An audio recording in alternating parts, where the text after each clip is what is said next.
7th History, Chapter 1, Tracing Changes Through 1,000 Years. Take a look at Maps 1 and 2. Map 1 was made in 1154 CE by the Arab geographer Al-Idrisi. The section reproduced here is a detail of Indian subcontinent from his larger map of the world. Map 2 was made in 1720s by a French cartographer. Chapter के beginning में हम लोग दो map है उसको ध्यान से देखेंगे। जो मैप 1 है ये 1154 सीई में अरब जोग्राफर अल इदरिसी ने बनाया था। Geographer is a person who is expert in geography और अ स्टूडेंट ऑफ जोग्राफी। जो जोग्राफी के एक्सपर्ट होते हैं या जोग्राफी के स्टूडेंट होते हैं उनको जोग्राफर बोला जाता है। और Geography, it is a science which deals with the study of Earth's surface, climate, different places and relation between people and climate. तो जो geography है ये वो साइंस है जो कि अर्थ सरफेसेस या अर्थ से रिलेटेड, क्लाइमेट से रिलेटेड या लोगों और क्लाइमेट के बीच में जो रिलेशन है उससे रिलेटेड सब्जेक्ट्स को डील करती है। तो ये जो मैप 1 है ये 1154 में अरब जोग्राफर अल इदरिसी ने बनाया था। इस मैप में जो डिटेल्स रिप्रोड्यूस की गई हैं वो अल इदरिसी ने जो वर्ल्ड मैप बनाया था उसका जो इंडियन सबकॉन्टिनेंट का पार्ट है उसको इस मैप में शो किया गया है। अगर आप इस मैप को देखोगे तो ये मैप जो है ये प्रेजेंट मैप से एकदम से डिफरेंट है। एकदम से डिफरेंट कैसे है? क्योंकि यहाँ पे ये जो पार्ट है अल इदरिसी के मैप के अकॉर्डिंग ये सदर्न इंडिया है और प्रेजेंट टाइम में यहाँ पर ऊपर की तरफ मैप में इंडिया के मैप को अगर आप देखोगे तो उसके ऊपर वाला part that is northern part, वहां पे नॉर्थ इंडिया होता है, लेकिन यहाँ पे ऊपर वाले पार्ट में इन्होंने साउथ को दिखाया है। इसके अलावा ये जो है ये श्रीलंका है, ये जो प्लेसेस हैं ये इंडियन ओशन है, ये बाकी आइलैंड्स हैं और जो नॉर्थ इंडिया है वो नीचे की तरफ है। अल इदरिसी का जो मैप है ये 1720s में जो फ्रेंच कार्टोग्राफर ने इंडिया का मैप बनाया था उससे एकदम से अलग है। अल इदरिसी के मैप में जो प्लेसेस के नाम है वो अरबिक लैंग्वेज में लिखे हुए हैं। ये 1720s में जो फ्रेंच कार्टोग्राफर के थ्रू बनाए हुए मैप हैं उसका जो इंडियन पार्ट है इस मैप में मैप 2 में शो किया गया है। और ये जो मैप है ये हमें फेमिलियर लगता है, ये जो प्रेजेंट इंडिया का मैप है उससे काफी मिलता जुलता, काफी एक्यूरेट दिखाई देता है। अर्ली 18th सेंचुरी में जो एटलस था यूरोपियन फ्रेंच कार्टोग्राफर के थ्रू बनाया हुआ उसमें से इंडिया का पार्ट है।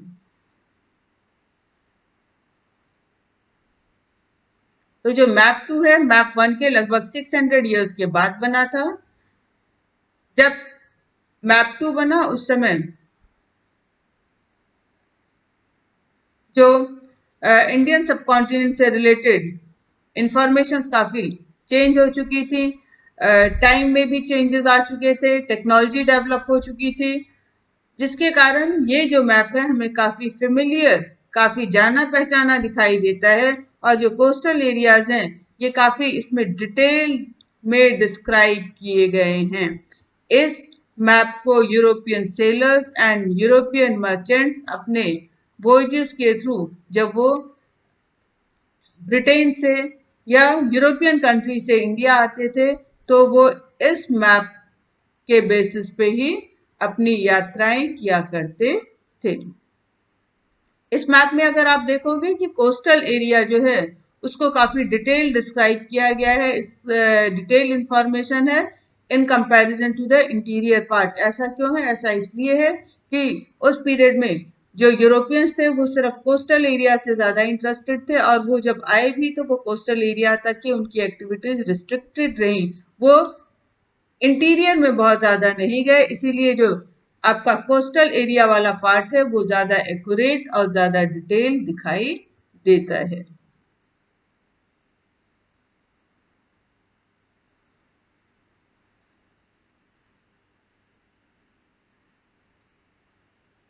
इक्वली इम्पॉर्टेंट है ये भी कि दोनों पीरियड्स में जो साइंस ऑफ कार्टोग्राफी थी वो डिफर करती थी, एक दूसरे से अलग थी। Science of cartography that means science of making और ड्राइंग मैप्स। और इसीलिए जब हिस्टोरियन जो एंशियंट डॉक्यूमेंट्स हैं, एंशियंट मैप है, एंशियंट बुक्स को स्टडी करते हैं, इन्वेस्टिगेट करते हैं, तो उन्हें काफी सेंसिटिव होना पड़ता है हिस्टोरिकल बैकग्राउंड्स को लेकर के कि ये कितने समय पहले बनाए गए थे, उस समय सोर्स ऑफ इंफॉर्मेशन क्या था, और अगर उसमें एक्यूरेसी नहीं है तो कोई बड़ी बात नहीं है। New and old terminologies. If the context in which information is produced changes with time, what about language and meaning? जैसे मैप के थ्रू हमने देखा, दोनों मैप के थ्रू, कि किस तरह से समय के साथ जो इंफॉर्मेशन है वो बदल जाती है। तो क्या लैंग्वेज में भी समय के साथ चेंजेस आते हैं? क्या लैंग्वेज या वर्ड्स के जो मीनिंग हैं वो भी समय के साथ बदल जाते हैं? जो हिस्टोरिकल रिकॉर्ड्स हैं जो कि कई सारे लैंग्वेजेस के अवेलेबल हैं, उसको पढ़ने से पता चलता है कि over the period of time जो लैंग्वेजेस हैं इसमें भी काफी चेंजेस देखने को मिलता है। जैसे मेडिवल पर्शियन इस जो है ये मॉडर्न पर्शियन से अलग है। ये अलग सिर्फ ग्रामर में या वोकैबुलरी में ही नहीं है, बल्कि समय के साथ कई सारे जो वर्ड्स हैं उसके मीनिंग भी बदल गए हैं। जैसे अगर हम हिंदुस्तान टर्म को ही लेते हैं, आज हम लोग हिंदुस्तान वर्ड को यूज करते हैं किस लिए? एक कंट्री को एड्रेस करने के लिए। भारत को हिंदुस्तान कहा जाता है, भारत, हिंदुस्तान, इंडिया, ये सब एक मॉडर्न नेशन स्टेट को एड्रेस करने के लिए यूज किए जाते हैं। लेकिन 13th सेंचुरी में जब मिन्हाज इल सिराज, ये एक क्रॉनिकलर था, एक हिस्टोरियन था जिसने पर्शियन में उस पीरियड की हिस्ट्री को लिखा, तो उस समय उसने हिंदुस्तान को जो यूज किया था, वहां पर उसका हिंदुस्तान से क्या मतलब था? हिंदुस्तान वर्ड को उसने यूज किया था to designate the areas of Punjab, Haryana and the lands between Ganga and Yamuna। इसने इस शब्द का इस्तेमाल किया था किन जगहों के लिए? पंजाब, हरियाणा और गंगा यमुना के बीच का जो लैंड है उसको कलेक्टिवली बताने के लिए, इन सारे एरियाज के लिए इसने हिंदुस्तान का नाम जो है हिंदुस्तान वर्ड को यूज किया था। उसने इस हिंदुस्तान शब्द का जो है इस्तेमाल पॉलिटिकल सेंस में किया था उन जगहों के लिए जो कि उस समय दिल्ली सुल्तान के पार्ट हुआ करते थे। तो दिल्ली सल्तनत की जो टेरिटरीज थी उनको बताने के लिए हिंदुस्तान शब्द का इस्तेमाल किया गया था।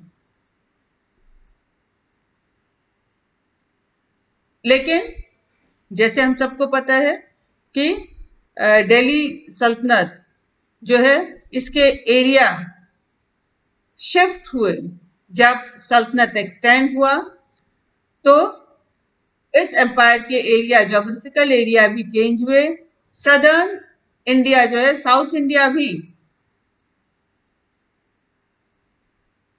इसके कुछ पार्ट भी दिल्ली सल्तनत के हिस्सा बने, लेकिन कभी भी साउथ इंडिया के लिए हिंदुस्तान टर्म का इस्तेमाल नहीं किया गया।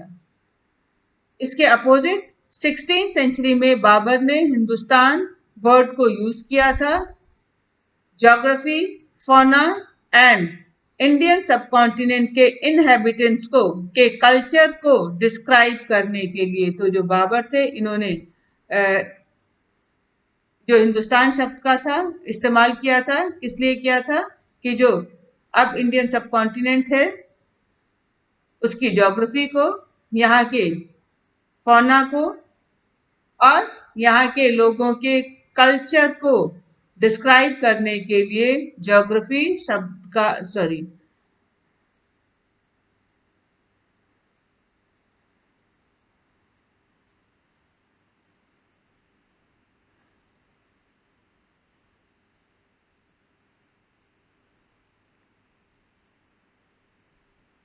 अब हम लोग हिंदुस्तान टर्म को ही लेते हैं। आज हम लोग हिंदुस्तान जो वर्ड है इसको यूज करते हैं इंडिया को समझने के लिए। इसका इस्तेमाल किया जाता है एक मॉडर्न नेशन स्टेट के लिए, एक इंडिपेंडेंट कंट्री के लिए। लेकिन 13th सेंचुरी में जब मिन्हाज ए सिराज, ये एक क्रॉनिकलर थे, एक इतिहासकार, हिस्टोरियन थे, जिन्होंने पर्शियन लैंग्वेज में उस पीरियड की हिस्ट्री को लिखा था। जब उन्होंने हिंदुस्तान वर्ड का इस्तेमाल किया तो हिंदुस्तान से वहां पे इनका मतलब था उन जगहों के लिए जो पंजाब, हरियाणा और गंगा और यमुना के बीच में आते थे। इन्होंने हिंदुस्तान वर्ड का इस्तेमाल पॉलिटिकल सेंस में उन लैंड के लिए किया जो कि दिल्ली सुल्तनत का हिस्सा थे। दिल्ली सल्तनत के जो एरिया थे वो शिफ्ट हुए जब दिल्ली सल्तनत एक्सटेंड हुआ और साउथ इंडिया के कुछ पार्ट दिल्ली सल्तनत में इंक्लूड हुए। लेकिन हिंदुस्तान जो टर्म है इसको कभी भी साउथ इंडिया के लिए उस समय यूज नहीं किया गया। इसके अपोजिट 16th सेंचुरी के शुरू में बाबर ने हिंदुस्तान वर्ड को यूज किया था इंडियन सबकॉन्टिनेंट की ज्योग्राफी, यहाँ के फौना, यहाँ के लोगों के कल्चर को डिस्क्राइब करने के लिए। ये जो बाबर का डिस्क्रिप्शन है हिंदुस्तान को लेकर के, ये 14th सेंचुरी के एक पोएट थे अमीर खुसरो, उनके डिस्क्रिप्शन से मिलता जुलता है। अमीर खुसरो ने हिंद वर्ड का इस्तेमाल किया था ज्योग्राफिकल सेंस में, कल्चरल सेंस में।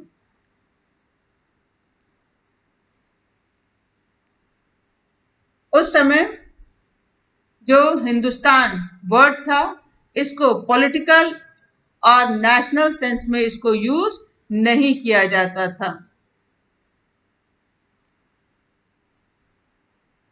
Historians today have to be careful about the terms they use because they meant different things in the past. जो historians हैं इसीलिए उनको बहुत ही केयरफुल रहना पड़ता है टर्म्स को यूज करने के समय, क्योंकि वो जो टर्म्स हैं उनका पास्ट में डिफरेंट मीनिंग होता था। जैसे एक और हम लोग एग्जांपल लेते हैं कि एक सिंपल टर्म है फॉरेनर। आज हम लोग फॉरेनर किस लिए यूज करते हैं? फॉरेनर वर्ड को यूज करते हैं to mean someone who is not an Indian. कोई भी जो इंडियन नहीं है उसको हम फॉरेनर बोलते हैं।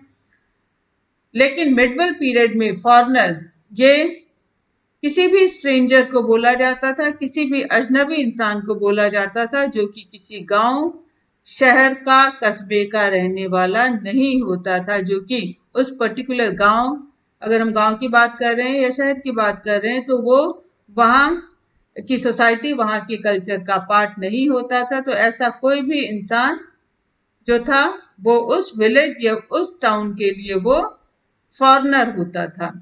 हिंदी में फॉरेनर के लिए जो टर्म यूज होता था ये आपका परदेसी वर्ड था।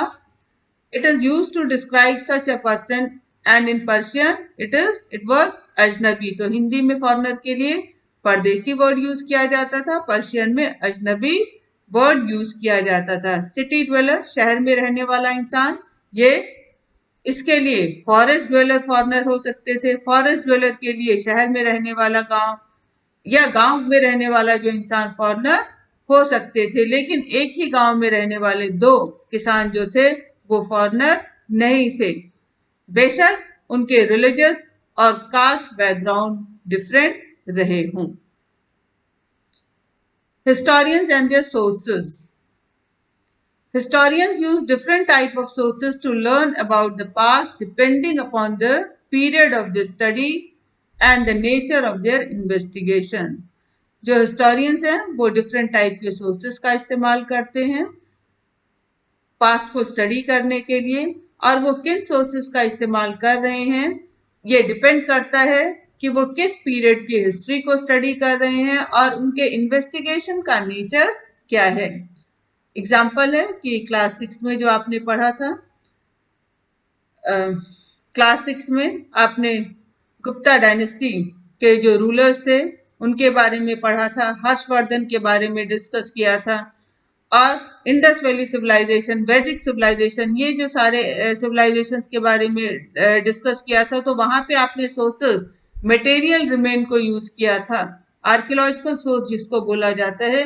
इसके अलावा डिफरेंट चैप्टर्स में डिफरेंट सोर्सेस, कहीं पे टेक्सचुअल सोर्सेस को यूज किया गया था, कहीं पर इंस्क्रिप्शंस को यूज किया गया था। तो material remains, ancient buildings, archaeological sources, ये सब कलेक्टिवली आर्कियोलॉजिकल सोर्सेस कहलाते हैं। इसके अलावा टेक्सचुअल सोर्सेस भी यूज किए गए थे। इस चैप्टर में 700 से 1750 तक के हिस्ट्री को रफली स्टडी किया जाएगा, और उसके लिए वैरायटी ऑफ जो सोर्सेस हैं उसको apart from archaeological remains, archaeological sources, हम लोग वैरायटी ऑफ जो रिटन मटेरियल को यूज करेंगे इस पीरियड की हिस्ट्री को रिकंस्ट्रक्ट करने के लिए।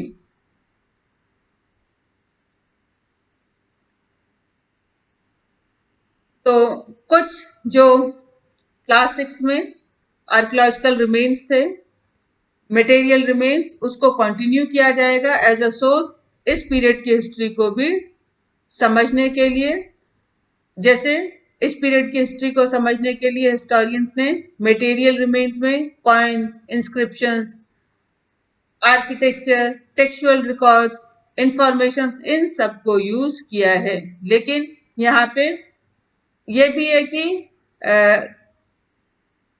वैरायटी ऑफ न्यू वेज भी यूज किए गए। वैरायटी ऑफ न्यू वेज क्या है, जो टेक्सचुअल एंड टेक्सचुअल रिकॉर्ड्स हैं इसमें अब काफी चेंजेस आ गए। नंबर ऑफ अब जो टेक्स्ट हैं, नंबर ऑफ बुक्स इस पीरियड की बहुत ज्यादा अवेलेबल है। Variety of books are available of this period, और जिसके कारण इस पीरियड की हिस्ट्री को पढ़ने के लिए जो हिस्टोरियंस हैं वो टेक्सचुअल रिकॉर्ड्स पर ज्यादा डिपेंड करते हैं, और उनके पास variety of textual records available हैं जो कि अलग अलग लैंग्वेजेस में लिखे गए हैं, जिसमें अलग अलग तरह की इंफॉर्मेशंस दी गई हैं।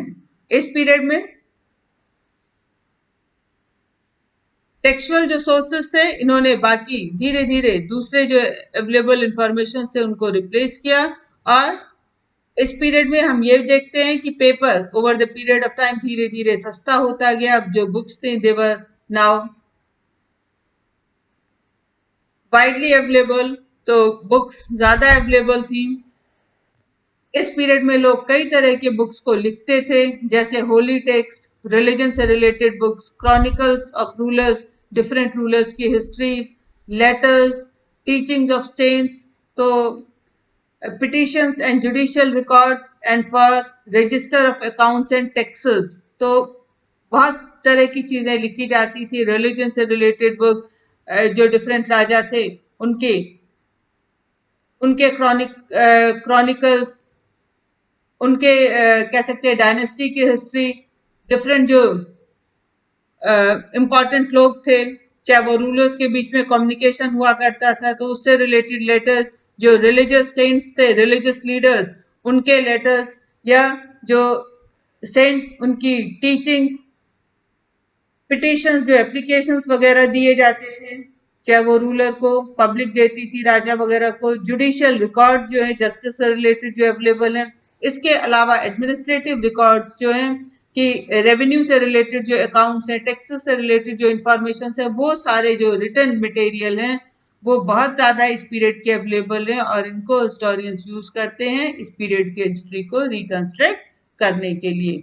Manuscripts, hand written books, class 6 में भी आप लोग इसके बारे में पढ़ चुके हो। तो उस समय ज्यादातर जो बुक्स थे वो हैंड रिटन हुआ करती थी क्योंकि मॉडर्न प्रिंटिंग प्रेस इन्वेंट नहीं हुआ था। जिस पीरियड की हम बात कर रहे हैं, तो जो मैन्युस्क्रिप्ट्स हाथ से लिखे जाते थे, manuscripts they were collected by wealthy people, जो अमीर लोग थे इनको कलेक्ट करते थे रूलर्स।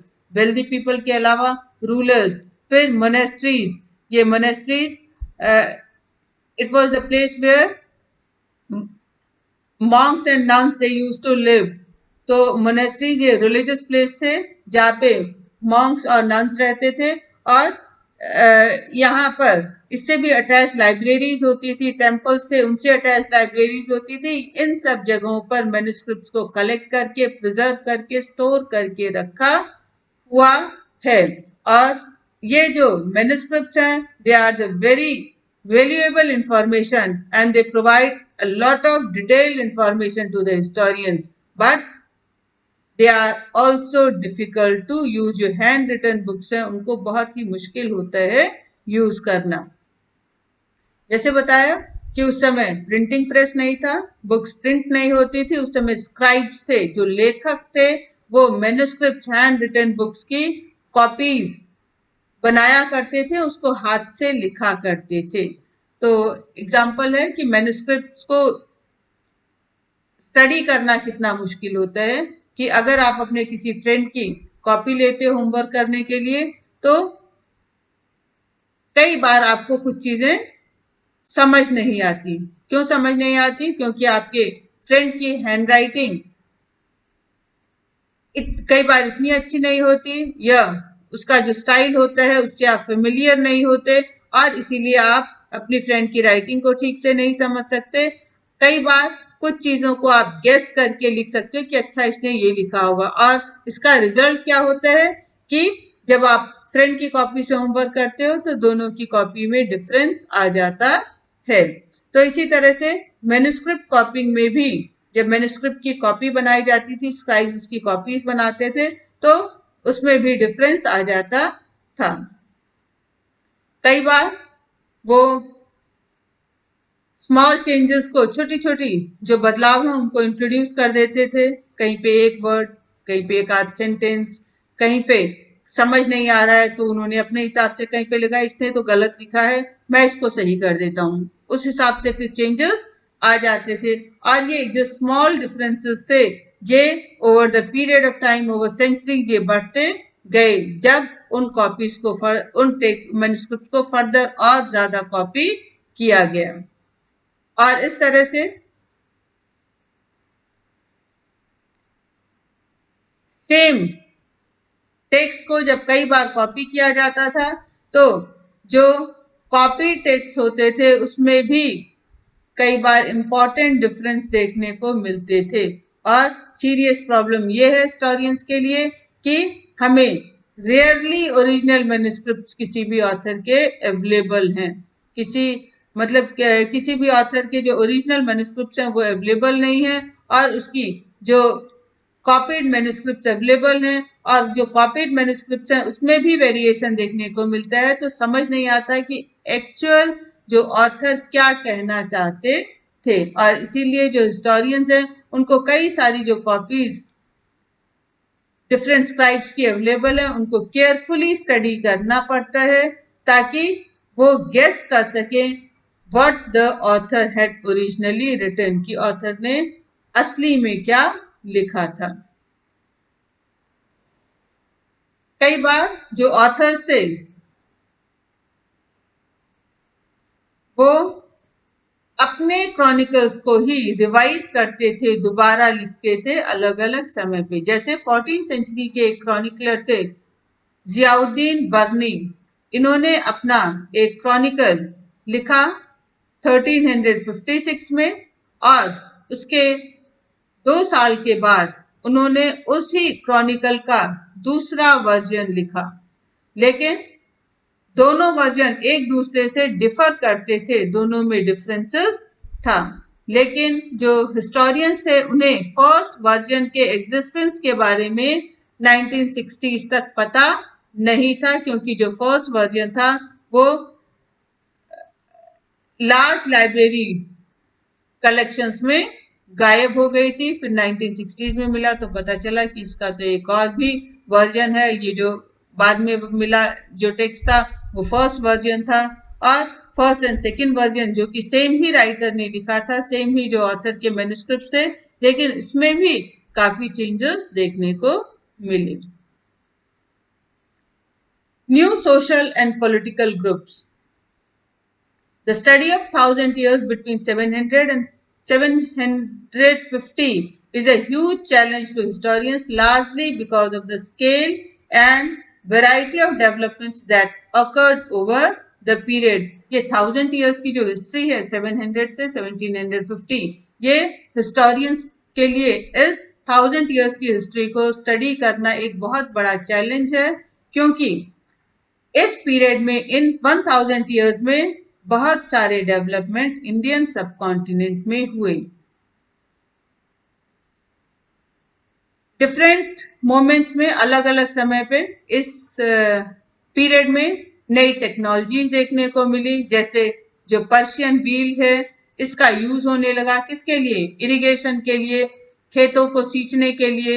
स्पिनिंग व्हील, इसको डिफरेंट वे में यूज किया जाने लगा, वीविंग के लिए, जो कपड़ा बुनने के लिए। इसके अलावा फायर आर्म्स इन कॉम्बैट, लड़ाई में फायर आर्म्स का यूज होने लगा, गोले बारूद का इस्तेमाल होने लगा। New foods and beverages arrived in the sub continent. ये वो पीरियड था जबकि नए तरह के जो फूड आइटम्स इंडियन सब कॉन्टिनेंट में आए। कौन से न्यू फूड आइटम्स आए, कौन से बेवरेजेस आए? Potatoes, corn, chillies, T, coffee, ये वो फूड आइटम्स थे जो कि इस पीरियड में इंट्रोड्यूस किए गए। जो फॉरेनर्स इंडिया में आए वो अपने साथ इस नए फूड आइटम्स को लेकर के आए। हमें ध्यान रखना है कि जो भी न्यू इनोवेशंस थे ये, या न्यू फूड आइटम्स, क्रॉप्स, ये लोगों के साथ आए, और जब लोगों के साथ आए, लोग आए, तो वो अपने साथ डिफरेंट आइडिया, न्यू आइडियाज भी अपने साथ लेकर के आए, जिसका रिजल्ट ये हुआ कि इस पीरियड में कई सारे economic, political, social, cultural changes देखने को मिले। और ये सारे चेंजेस हम एक एक करके डिफरेंट चैप्टर्स में डिटेल में डिस्कस करेंगे। This was also a period of great mobility. ये वो भी पीरियड था जब बहुत ज्यादा मोबिलिटी देखने को मिली। Group of people, they travel long distances in search of opportunity. बहुत सारे जो लोग थे, लोगों का जो ग्रुप था, वो लॉन्ग डिस्टेंसेस को ट्रेवल करके इंडिया आया, इंडियन सब कॉन्टिनेंट में आया, अपॉर्चुनिटीज के सर्च में, मौकों की तलाश में, क्योंकि इंडिया, आप सबको पता है कि इंडिया का रिसोर्स बहुत ज्यादा है, तो यहाँ पर जो इमेंस वेल्थ अवेलेबल था, यहाँ पर ग्रो करने की जो पॉसिबिलिटीज अवेलेबल थी, इसके कारण लोग यहाँ आना चाहते थे, काम की तलाश में, मौकों की तलाश में, और ज्यादा पैसा अर्न करने की तलाश में। इस पीरियड में एक जो लोगों का ग्रुप था वो काफी इंपॉर्टेंट हुआ। वो ग्रुप कौन सा था? देवर द राजपूत। ये राजपूत थे। ये जो राजपूत नाम है, ये राजपुत्र, द सन ऑफ रूलर, इससे निकला हुआ है। 8th से 14th सेंचुरी के बीच में ये जो टर्म था, इसको यूज किया जाता था किसके लिए? Group of warriors. राजपूत जो टर्म है ये सिर्फ रूलर्स और चीफटेन्स के लिए ही नहीं यूज किया जाता था, बल्कि सोल्जर्स एंड कमांडर्स के लिए भी यूज किया जाता था, जो कि इंडियन सब कॉन्टिनेंट के जो डिफरेंट किंगडम्स थे, उन किंगडम्स में अपनी सर्विसेज को प्रोवाइड किया करते थे। उस पीरियड में जो पोएट्स थे, जो कवि थे और जो बार्ड्स, जो पोएट सिंगर्स थे, उनके अकॉर्डिंग जो राजपूत थे, इनके अंदर शिवेलरिक कोड ऑफ कंडक्ट, इनके अंदर कुछ क्वालिटीज का होना बहुत जरूरी था। ये जो राजपूत थे, ये एक्सट्रीमली करेजियस थे, ब्रेव थे, इन बहुत ज्यादा लॉयल थे, इनके अंदर लॉयल्टी बहुत ज्यादा थी, और ये वो क्वालिटीज थी जो कि राजपूतों के अंदर होनी चाहिए। इसके अलावा दूसरे जो ग्रुप के लोग जैसे मराठा, सिख, जाट, अहोम, कायस्थ, ये लोग भी काफी इम्पोर्टेंट हो गए, पॉलिटिकली इम्पोर्टेंट हो गए, क्योंकि उन्होंने उस पीरियड में जो अपॉर्चुनिटीज अवेलेबल थी उसको यूज किया अपने स्टेटस को इन्हेंस करने के लिए और सोसाइटी में अपने डोमिनेंस को स्टैब्लिश करने के लिए। इस पूरे पीरियड, ये जो 1000 ईयर्स की हिस्ट्री हम लोग इस बुक में डिस्कस करेंगे, इस पूरे पीरियड में फॉरेस्ट को, जंगलों को काटा गया, एग्रीकल्चर को एक्सटेंड किया गया, और कई एरियाज में जो चेंजेस थे वो काफी फास्ट थे, बहुत ज्यादा हुए, कंप्लीट चेंजेस हुए। कुछ एरियाज में दूसरे एरिया के कंपैरिजन में, कहने का मतलब ये जो आपका फॉरेस्ट क्लियर करना है, एग्रीकल्चर का एक्सटेंशन, ये कुछ एरिया में ज्यादा हुआ, कुछ एरिया में कम हुआ। जो चेंजेस थे जंगलों वगैरह को काटने के कारण, इसके कारण कई सारे जो फॉरेस्ट ड्वेलर्स थे, जो जंगल में रहने वाली कम्युनिटीज थी, वो अब माइग्रेट करने लगी, जंगल से हट के दूसरी जगह सेटल डाउन होने लगी। कुछ लोगों ने अब खेती करना शुरू कर दिया, किसान बन गए। जो न्यू पीजन ग्रुप्स इस पीरियड में इमर्ज हुए, धीरे धीरे ये regional markets, chieftains, priest, monasteries, temple, इन सब से भी ये लोग इन्फ्लुएंस होने लगे। धीरे धीरे ये जो कॉम्प्लेक्स सोसाइटी थी इसका पार्ट बन गए। ये जो किसान थे, पीजेंट्स थे, इन्हें टैक्स पे करना पड़ता था और इन्हें लोकल लॉर्ड्स को अपने गुड्स को या अपने सर्विसेज को भी प्रोवाइड करना पड़ता था, जिसके कारण काफी important economic and social changes किसानों के बीच में भी देखने को मिले। कुछ किसान जो थे उनके पास ज्यादा प्रोडक्टिव लैंड था, कुछ के पास जानवर ज्यादा थे, और कुछ जो किसान थे वो खेती करने के अलावा आर्टिसनल वर्क में भी इंगेज थे। तो वो खेती करने के अलावा कुछ और कारीगरी का काम भी करते थे, जैसे आपका कारपेंटर का काम, ब्लैकस्मिथ का काम। तो वो कई तरह के काम किया करते थे, स्पेशली लीन सीजन में, जब उनके ऊपर एग्रीकल्चर का बहुत ज्यादा लोड नहीं रहता था। जैसे जैसे सोसाइटीज ज्यादा डिफ्रेंशिएटेड होती गईं, जो लोग थे उनको डिफरेंट जाति, सब जाति में डिवाइड किया गया, और लोगों की जो रैंकिंग थी सोसाइटी में वो उनके बैकग्राउंड पर डिपेंड करती थी कि वो किस कास्ट के हैं, उनका ऑक्यूपेशन क्या है, उनकी ऑक्यूपेशन क्या है, उनकी फाइनेंशियल कंडीशन क्या है। जो रैंक थे ये परमानेंटली फिक्स नहीं थे, ये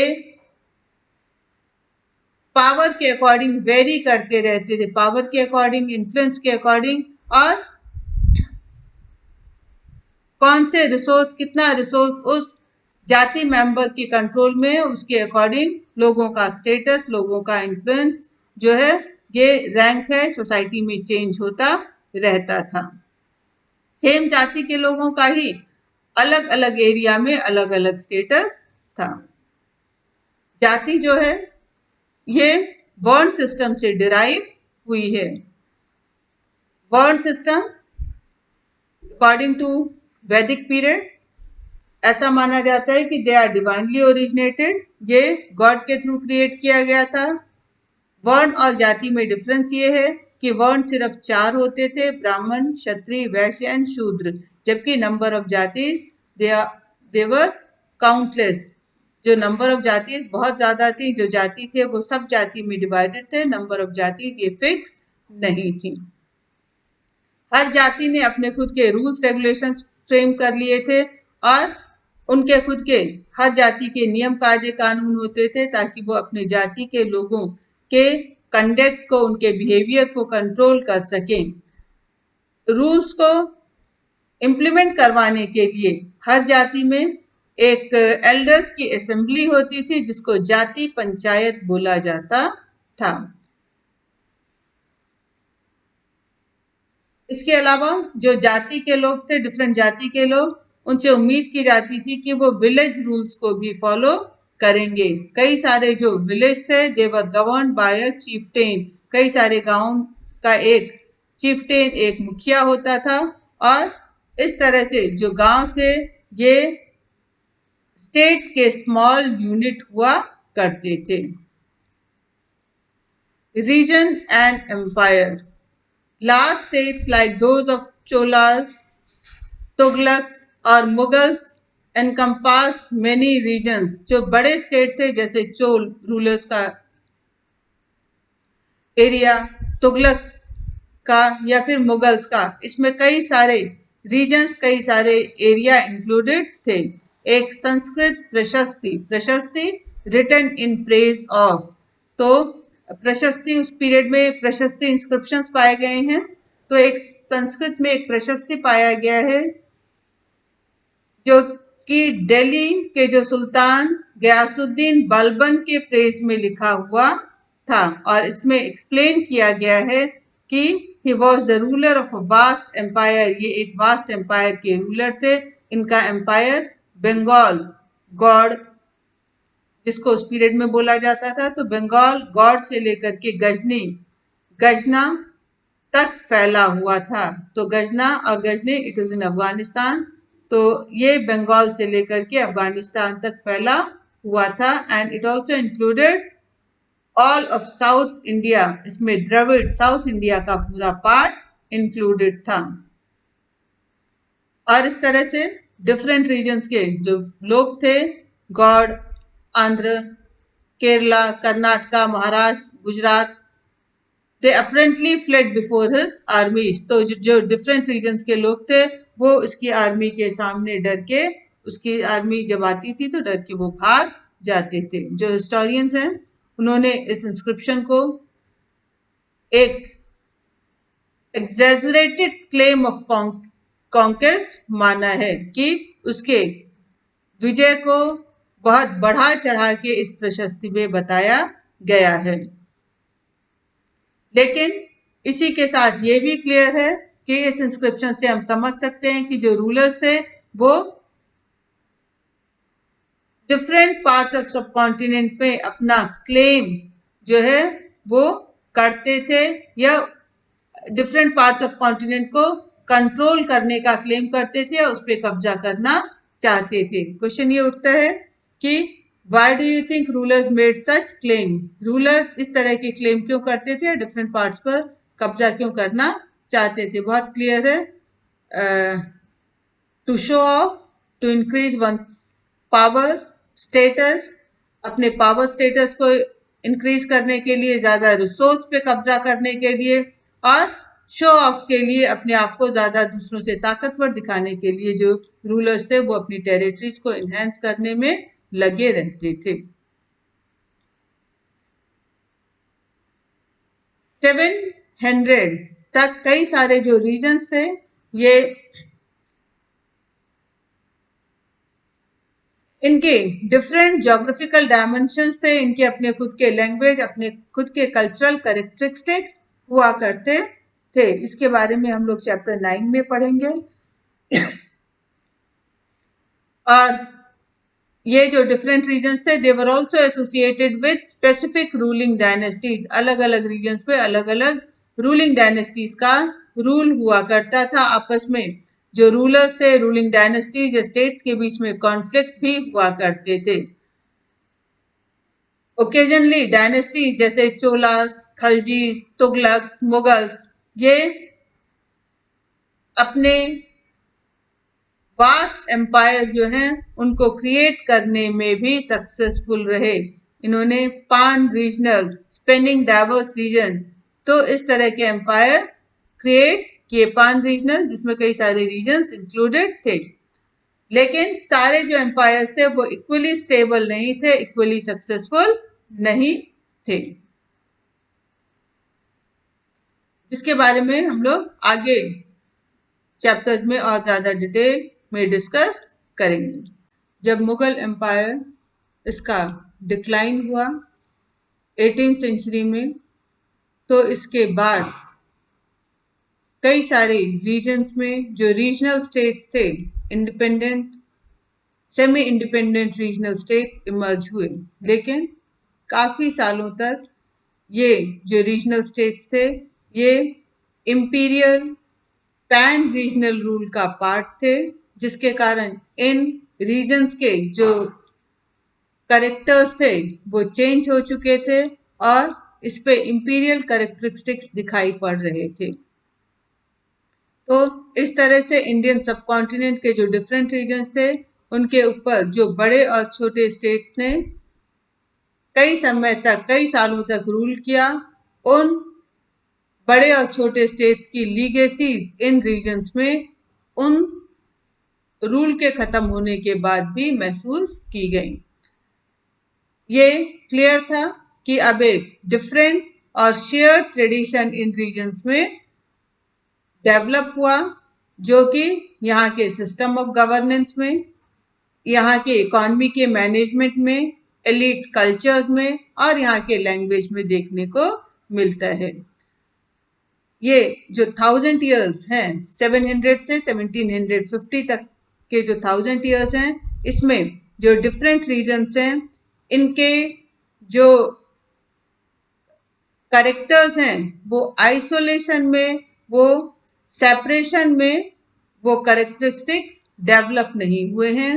और इन रीजन्स में जो लार्जर पैन रीजनल फोर्सेस के इंटीग्रेशन का इम्पैक्ट दिखाई पड़ता है।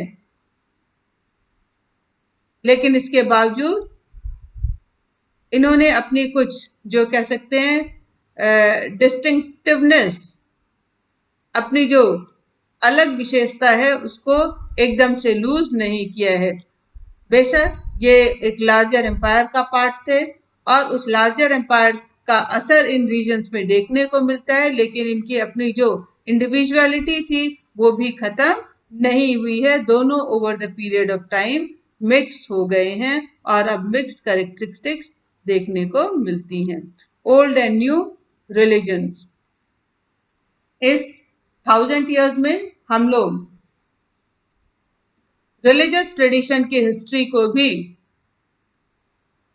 इन्वेस्टिगेट करने की कोशिश करेंगे।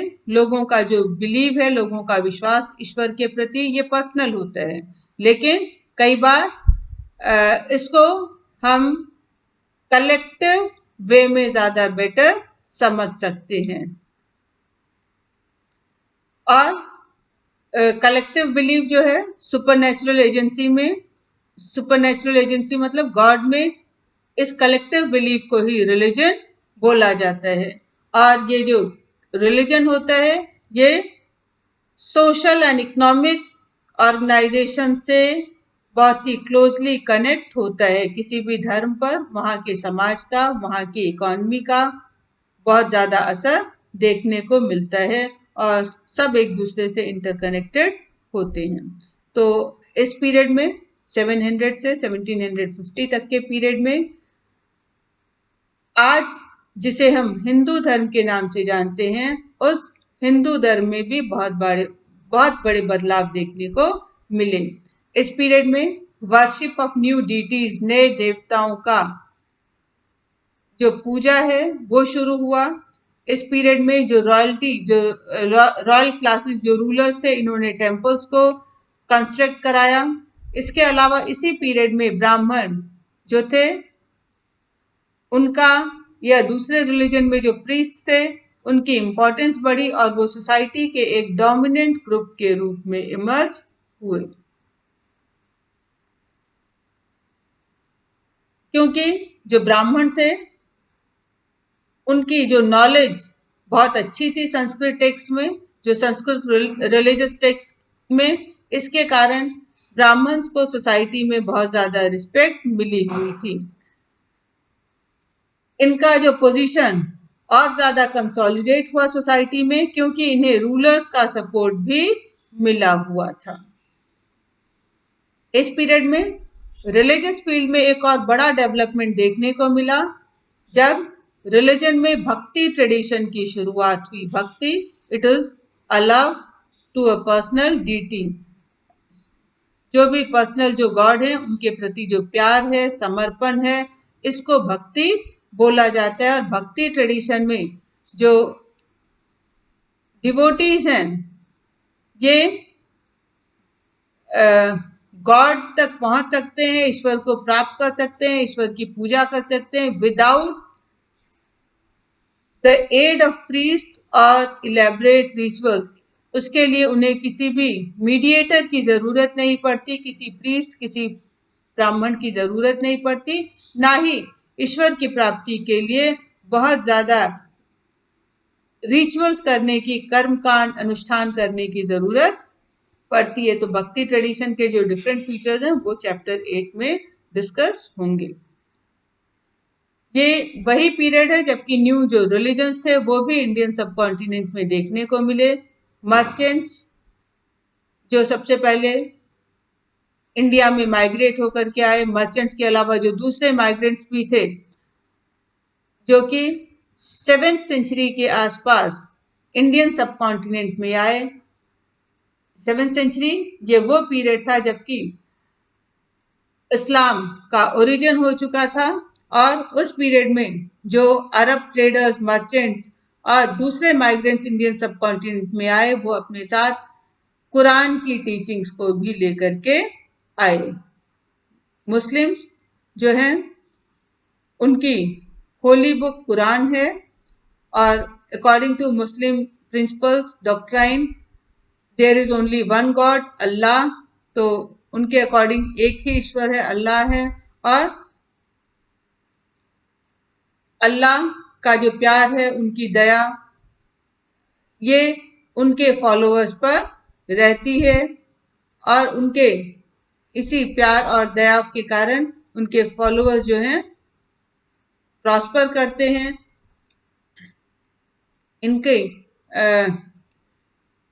इनकी ब्लेसिंग, जो अल्लाह की ब्लेसिंग्स, ये इनके सारे फॉलोअर्स पे होती हैं without regard to social background, without any difference to social background.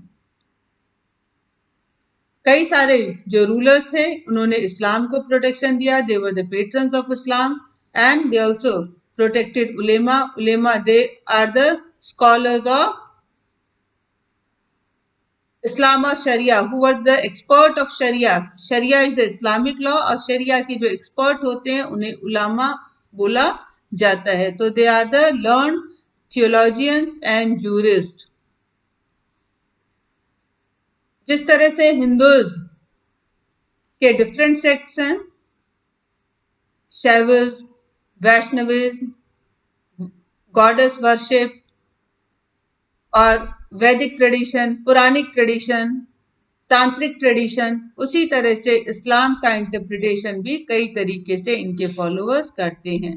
Shia Muslims जो कि प्रॉफेट मोहम्मद के सन इन लॉ को बिलीव करते हैं, प्रॉफेट मोहम्मद के सन in law Ali.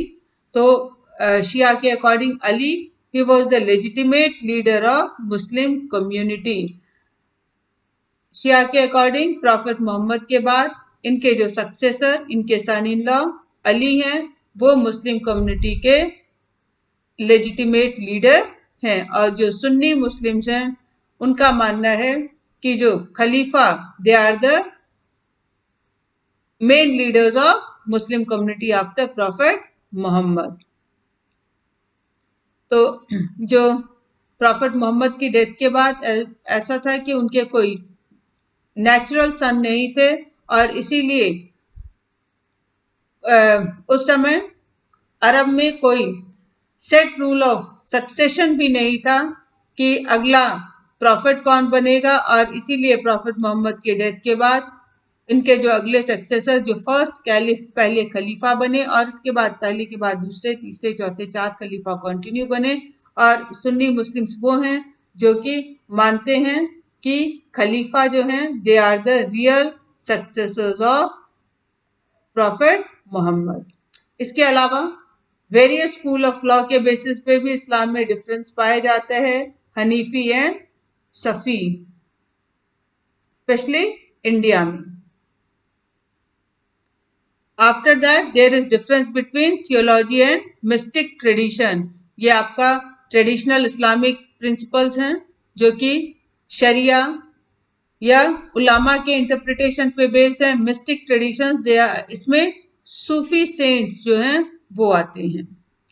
Thinking about time and historical period. Historians जो हैं वो टाइम को सिर्फ आवर्स, डेज, ईयर्स के रूप में, घड़ी या कैलेंडर के रूप में नहीं देखते। उनके अकॉर्डिंग जो टाइम है वो सोशल एंड इकोनॉमिक ऑर्गेनाइजेशन में चेंजेस को रिफ्लेक्ट करता है। ये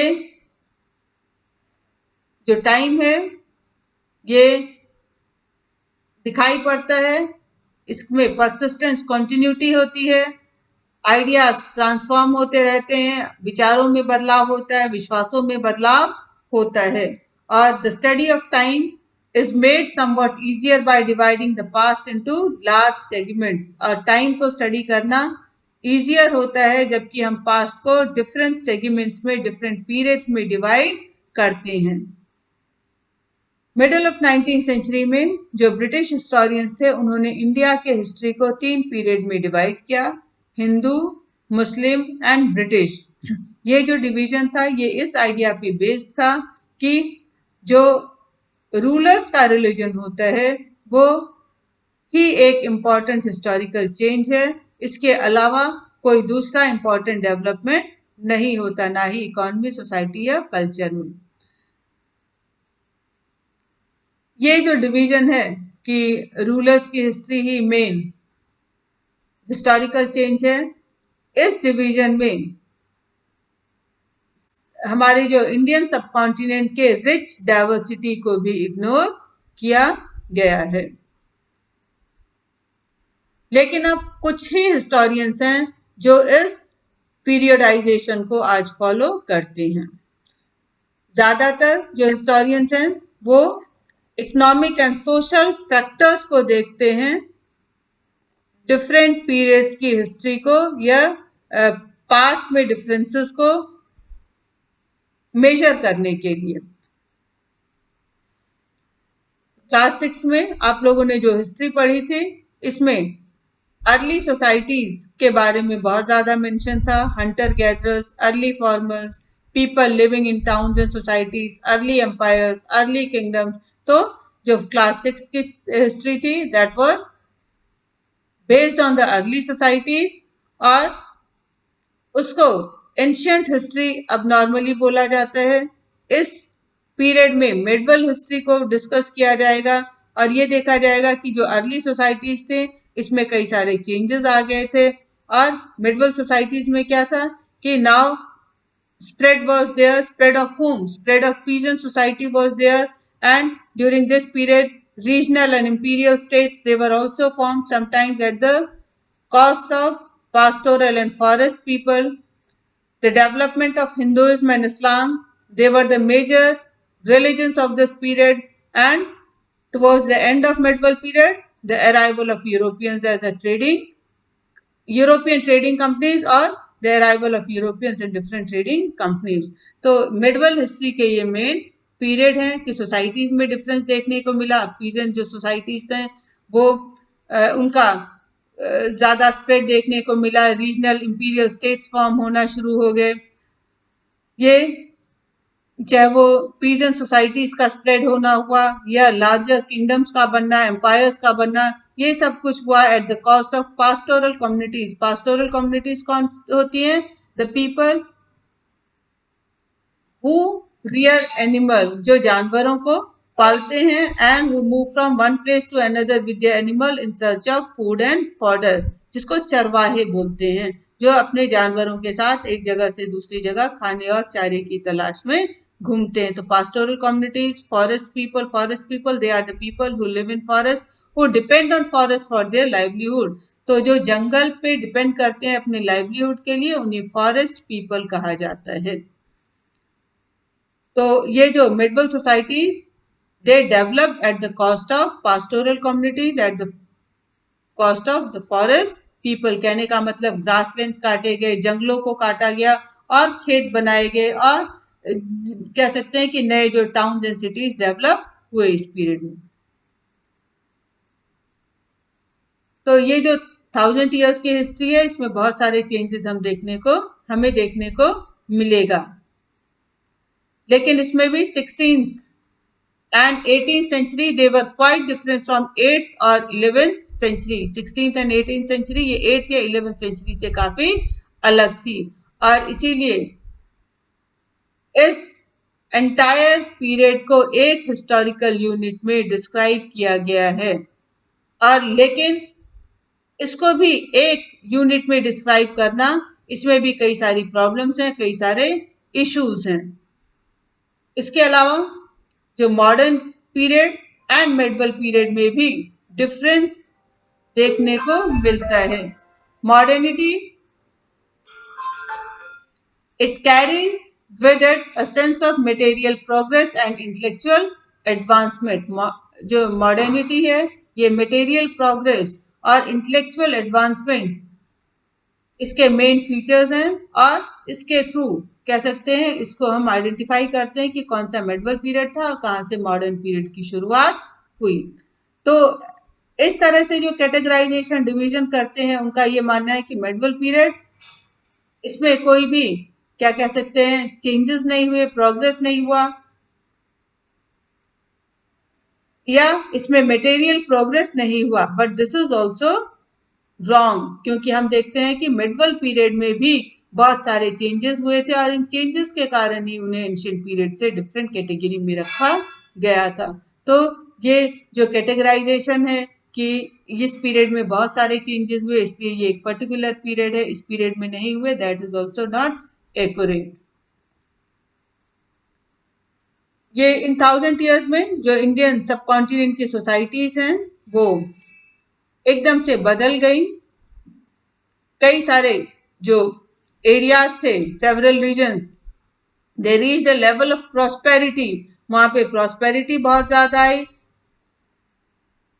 इतनी प्रॉस्पेरिटी आई कि यूरोपियन ट्रेडिंग कंपनीज का इंटरेस्ट उस तरफ बढ़ा, और वहां की प्रॉस्पेरिटी या वहां के गुड्स को लेने के लिए, या वहां पर जो दूसरी अवेलेबल चीज थी उनके लिए यूरोपियन ट्रेडिंग कंपनीज यहाँ पे